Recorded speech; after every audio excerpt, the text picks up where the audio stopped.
Versus Canada. तो आज का टॉपिक है डॉक्टर से बातें। तो शुरू करते हैं।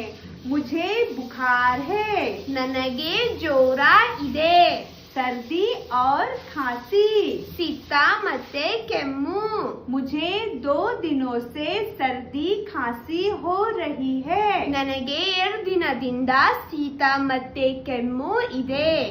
बदन दर्द, ಮೈಕೈ ನೋವು, मेरा शरीर बहुत दुख रहा है। ನನಗೆ ತುಂಬಾ ಮೈಕೈ ನೋವು ಆಗ್ತಾ ಇದೆ। मुझे नींद नहीं आ रही है। ನನಗೆ ನಿದ್ರೆ ಬರಲ್ಲ।